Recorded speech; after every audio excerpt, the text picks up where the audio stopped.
Hello students, आज का हमारा टॉपिक है classical theory of normal जीमन effect. Students, हम लोगों ने जीमन इफ़ेक्ट को फर्स्ट लेक्चर में हम लोगों ने पढ़ लिया था कि जीमन इफ़ेक्ट हमारे पास क्या होता है। तो आज हम लोगों ने उसकी क्लासिकल थ्योरी पढ़नी है। देखिए, इसमें सबसे पहले हम लोग ये मान के चल रहे हैं कि हमारे पास एक इलेक्ट्रॉन है जिसका मास है m और जिसका चार्ज है हमारे पास e, और वो हमारे पास एक सर्कुलर पाथ के अंदर रिवॉल्व कर रहा है। तो देखिए, अगर हमारे पास किसी भी इलेक्ट्रॉन को सर्कुलर पाथ के अंदर अगर हमें उसको रिवॉल्व करवाना है तो उसके लिए हमें चाहिए एक सेंट्रीब्यूटल फोर्स। तो सेंट्रीब्यूटल फोर्स हमारे पास क्या होती है? सेंट्रीब्यूटल फोर्स हमारे पास ऐसी फोर्स है जिसके कारण अगर हमारे पास कोई भी बॉडी अगर सर्कुलर मोशन में रिवॉल्व करना चाहती है, सर्कुलर मोशन करना चाहती है, तो उसके लिए हमें जो फोर्स अप्लाई करना पड़ता है, ऐसे फोर्स को हम लोग बोलते हैं दैट इज़ अ सेंट्रीब्यूटल फोर्स। और एक आप लोगों ने पढ़ रखा होगा सेंट्रीफ्यूगल फोर्स। तो सेंट्रीपिटल और सेंट्रीफ्यूगल फोर्स हमारे पास दोनों का हमारे पास मैग्नीट्यूड हमारे पास दोनों की वैल्यू मैग्नीट्यूड दोनों का सेम होता है। सेंट्रीपिटल फोर्स हमारे पास और सिर्फ डायरेक्शन में फ़र्क होता है सेंट्रीपिटल फोर्स और सेंट्रीफ्यूगल फोर्स का। तो देखिए, मैग्नीट्यूड हमारे पास फोर्स की वैल्यू हमारे पास ये होती है that is the mv² divided by r। जबकि आप लोगों ने पढ़ रखा है, देखिए हमारे पास नॉर्मल अगर हम देखिए फोर्स की वैल्यू होती है हमारे पास F is equal to m into में a। तो यहाँ पे देखिए ये लिख दिया हमने m, तो a क्या है यहाँ पे? a की वैल्यू है हमारे पास v² डिवाइडेड बाय r, ये होता है हमारे पास एक्सेलरेशन a। तो अगर हम इसको बात करें, देखिए अगर हमारे पास कोई भी बॉडी जब मूव कर रही है, जब भी हमारे पास मोशन की बात करते हैं तब हम लोग लीनियर मोशन की बात ना करके बल्कि उसके एंगुलर मोशन की बात करते हैं। इसीलिए हमारे पास एक रिलेशन होता है v is equal to r into omega. यहाँ पे v है हमारे पास लीनियर वेलोसिटी, r है हमारे पास रेडियस, मतलब कि जिस रेडियस से हमारे पास इलेक्ट्रॉन जो है वो सर्कुलर मोशन के अंदर रिवॉल्व कर रहा है, और ओमेगा है हमारे पास एंगुलर वेलोसिटी। तो देखिए यहाँ से हमने v की वैल्यू पुट कर दी, हमारे पास ये भी आ गया। तो ये सेमी फॉर्म है। अगर आपको कहीं पर ये वाली फॉर्म लिखी हुई नज़र आए mv² बाय r और या फिर is equal to m r into omega square, तो दोनों का ही मतलब हमारे पास सेम होता है। तो ओमेगा की वैल्यू होती है हमारे पास एंगुलर वेलोसिटी। देखिए, जैसे कि हम लोगों ने स्टार्ट किया था टॉपिक, तो हम लोगों ने टॉपिक के स्टार्टिंग में ही पढ़ा था कि इसमें हम लोग क्या करते हैं, एक एक्सटर्नल मैग्नेटिक फील्ड अप्लाई करते हैं। तो देखिए हमने फिर से वही किया, हम लोगों ने एक्सटर्नल मैग्नेटिक फील्ड अप्लाई किया। देखो, एक तो हमारे पास उसके ऊपर फोर्स लग रहा था सेंट्रीपिटल फोर्स, सेंट्रीपिटल फोर्स का जिसके कारण वो सर्कुलर मोशन में रिवॉल्व कर रही थी। अब जब हमने उसको एक्सटर्नल मैग्नेटिक फील्ड में रख दिया तो उसके ऊपर एक एडिशनल फोर्स लगेगा that is the F is equal to b into में v। ये हमारे पास किसी कारण प्रोड्यूस हुआ क्योंकि हमने उसको मैग्नेटिक फील्ड के अंदर रख दिया। तो ये आप लोगों ने पढ़ रखा है, ये फोर्स की वैल्यू होती है F is equal to b is a magnetic field, E is a charge, V is a velocity.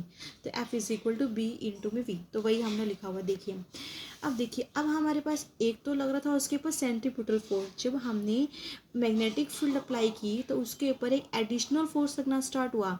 तो पहले जो हमारे पास देखिए ऊपर हमारे पास क्या, देखो जो पहले हमारे पास जो इलेक्ट्रॉन का जो पाथ था वो जो ओमेगा से रिवॉल्व कर रहा था, बल्कि अब उसमें थोड़ा सा चेंज आएगा, डेल्टा ओमेगा। तो यहाँ से हम कहेंगे करली omega is a change in the angular velocity of the electron. क्यों आया? क्योंकि हमने उसके ऊपर मैग्नेटिक फील्ड अप्लाई किया है।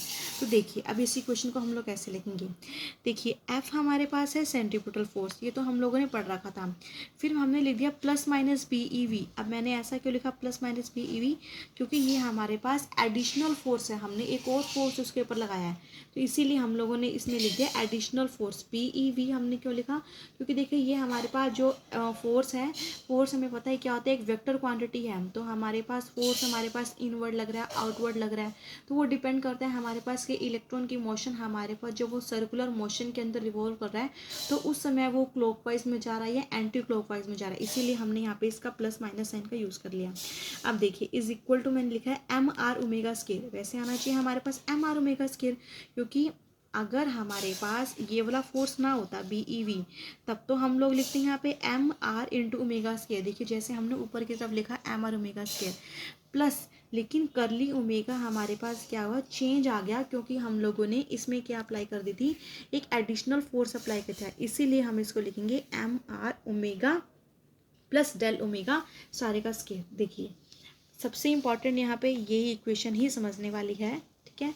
अब उसके बाद देखिए बिल्कुल सिंपल है, F की वैल्यू पुट कर देंगे that is the M are omega square. F है हमारे पास centripetal force, BeV as it is M R, A plus B का होल स्क्वायर, तो यहाँ पे मैंने ये सारा स्क्वायर ओपन कर दिया, A square plus B square plus में 2ab। तो इस तरह से हमने इसको सॉल्व किया। अब देखिए हमारे पास कर्ली ओमेगा बहुत स्मॉल है, जब स्मॉलेस्ट को स्मॉलेस्ट क्वांटिटी से मल्टीप्लाई करेंगे तो हमारे पास और भी स्मॉल क्वांटिटी आएगी, तो इसलिए हम इसको निगलेक्ट कर देंगे।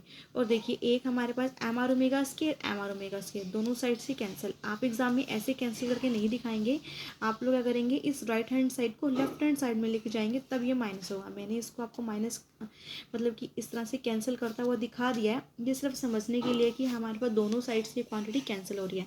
तो देखिए हमारे पास इस साइड बचेगा बी ई वी और m r del omega square, ये एक टर्म हमारे पास हो जाएगी निगलेक्ट, क्योंकि बताया हमने क्या होता है डेल ओमेगा स्क्वायर, ये हमारे पास डेल ओमेगा स्क्वायर ये पूरा ही है, ठीक है, ये स्क्वायर है इस तरह से। तो देखिए ये हमारे पास कैंसिल हो जाएगी, तो इस साइड हमारे पास एक टर्म बचेगी 2 m are omega del omega और इस साइड बी ई वी। तो देखिए इसी तरह से हम लोगों ने ये किया, सेम लिख दिया, p e v is equal to में 2 एम आर ओमेगा इंटू में डेल ओमेगा, तो जो भी कैंसिल हो रहा है कैंसिल कर दिया, हमारे पास डेल ओमेगा निकल गया। डेल ओमेगा हमारे पास क्या है, चेंज इन एंगुलर वेलोसिटी की। अगर आपके पास कोई भी एटम है, अगर आपने उसको एक्सटर्नल मैग्नेटिक फील्ड में रखा, तो वो अपनी जो उसकी ओमेगा जिस वेलोसिटी से वो रिवॉल्व कर रहा था, बल्कि उसमें थोड़ा चेंज आएगा, वो चेंज कितना आएगा, वो चेंज हमने निकाल के दिखा दिया। वो चेंज आ रहा है हमारे पास बी ई डिवाइडेड बाई में 2m। बी हमारे पास है मैग्नेटिक फील्ड, ई है हमारे पास चार्ज और 2 कांस्टेंट हो जाएगा और m हो जाएगा हमारे पास मास, ठीक है। तो देखिए सेम फिर हमारे पास अगर हम इसी डेल्टा ओमेगा को चेंज इन फ्रीक्वेंसी के टर्म में भी लिख सकते हैं, मर्जी आपकी, चाहे आप चेंज ना भी करें, बट चेंज करके दिखा देते हैं हम लोग, जो भी स्टूडेंट्स करना चाहें। देखिए ओमेगा इज इक्वल टू होता है 2 पाई न्यू, डेल ओमेगा हो जाएगा 2 पाई डेल न्यू। तो यहाँ से देखिए डेल्टा ओमेगा को लिख देंगे 2 पाई, देखिए बस आ गया। अब देखिए डेल 2, ये हमारे पास डेल ओमेगा है 2 पाई डेल न्यू, अरे ऊपर है, फर्स्ट एंड सेकेंड दोनों को कंपेयर कर देंगे, तो देखिए कितना आएगा 2 pi del nu is equal to आ जाएगा ए बी डिवाइडेड बाई में 2m, दोनों कंपेयर करने के बाद।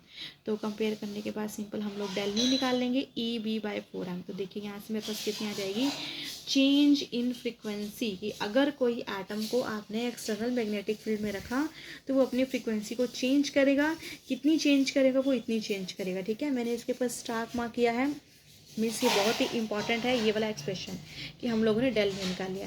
एक हम लोग इसमें और भी कर सकते हैं, हम इसको वेवलेंथ की टर्म में भी निकाल सकते। देखो तो न्यू इज इक्वल टू होता है हमारे पास सी बाय लैम्डा, डेरिवेटिव करेंगे, del nu is equal to आ जाएगा minus C divided by lambda square into में डेल लैम्डा, ठीक है।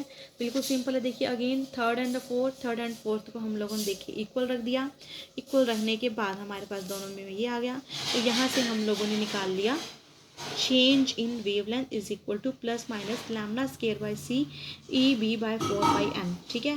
तो सिंपल सा आर्टिकल है, ये आर्टिकल हमारे पास यहाँ कंप्लीट होता है। सिंपल सा है, क्या निकालना है, सिर्फ इसमें हम लोगों ने निकाल दिया कि एक्सटर्नल मैग्नेटिक फील्ड में रखने के बाद हमारे पास इसमें इसकी फ्रीक्वेंसी कैसे चेंज हो रही है, एंगुलर फ्रीक्वेंसी कैसे चेंज हो रही है और इसकी वेवलेंथ कैसे चेंज हो रही है। तो देखिए सिंपल सी 2 लाइनें लिखी हैं। फिर लैम्डा हमारे पास क्या है, is the wavelength of the original line and curly lambda is the हमारे पास change in wavelength due to application of the field, ठीक है। अब देखिए स्टूडेंट्स एक चीज़ छोटी समझने वाली है, अब ये डेल लैम्डा और कर्ली एक्चुअल में आपको ये चीज़, ये तो हमने कर लिया न्यूमेरिकली, ठीक है। अब थ्योरेटिकली आपको बताती हूँ कि ये हमारे पास डेल न्यू हमने एक्चुअल में क्या निकाला। देखिए जब हम लोगों ने फर्स्ट आर्टिकल किया, जब हम लोगों ने फर्स्ट जो किया था, उससे मैंने आपको बताया था कि नॉर्मल जीमन इफेक्ट में देखिए इस तरह से हमारे पास एक लाइन स्पेक्ट्रा है। जब इसको मैग्नेटिक फील्ड में रखा था तो 3 हमारे पास कंपोनेंट्स में डिवाइड हो रहा था। सेंटर हमारे पास था न्यू, जिसमें कोई भी चेंज नहीं था। फिर उसके साथ हमारे पास ये होता था, हमारे पास पाई कंपोनेंट, ये दोनों होते थे हमारे पास सिग्मा कंपोनेंट्स। तो ये वाला जो डी न्यू है ना, जो हमारे पास चेंज है, ये वाला डी न्यू हम लोगों ने निकाला है। तो ये थ्योरेटिकली मैंने आपको बता दिया डी न्यू, कौन सा डी न्यू की बात कर रहे हैं, change in frequency is equal to में जो हमने निकाला है e b divided by 4 pi m. तो ये हम लोगों ने डेरिवेशन कर लिया है नॉर्मल जीमन इफेक्ट का with the help of classical theory. तो नेक्स्ट आर्टिकल में हम लोग पढ़ेंगे जीमन इफेक्ट ही हम लोग पढ़ेंगे, पर जीमन इफेक्ट का हम लोग क्वांटम मैकेनिक्स के अकॉर्डिंग हम उसकी हेल्प करके उसका नेक्स्ट डेरिवेशन कंप्लीट करेंगे। तो according to exam point of view students ये आर्टिकल बहुत ही कंप्लीट है, आप इसे अच्छे से कीजिए। नेक्स्ट टॉपिक में हम लोग मिलेंगे। Okay students, thank you.